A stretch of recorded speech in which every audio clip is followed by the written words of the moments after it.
ஆயுதமாக கொண்டு அவனை ஆட்கொண்டதனால் அவன் வேலாயுதம்.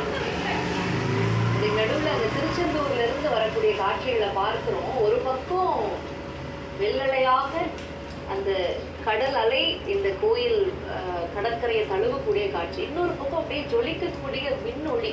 இதற்கு நடுவுல இந்த சூரசம்ஹாரம் முடிஞ்சு பக்தர்கள் கடல்ல நீராடக்கூடிய வரையிலே கடல் அலைகளை விட மக்கள் அலைகள் தான் அதிகமாக இருக்கிற மாதிரி எனக்கு தோணுது. ஏன்னா அலைகள் கூட கரையோரமாக இருக்கிறது. இன்னொரு பக்கம் அந்த கடல் அலைகள் கூட புண்ணியம் செய்தது.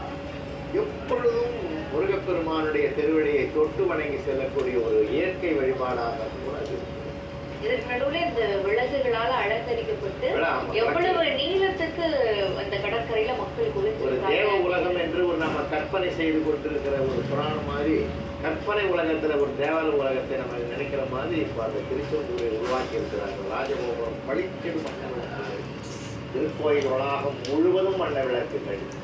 அதுவும் சமீபத்தில் கும்பாபிஷேகம் நடைபெற்று அடுத்து முதல் நாள் நடக்கிற சம்ஹாரம் காணும் போது உலகெங்கிலும் பிற மாநிலங்களிலிருந்து வந்திருக்கிறாங்க இந்த வழிபாடு. இப்போ வேலுக்கான மிக விமர்சையான ஒரு வழிபாடு இப்பொழுது நடந்து கொண்டிருக்கிறது. அந்த வேலை போற்றுகிற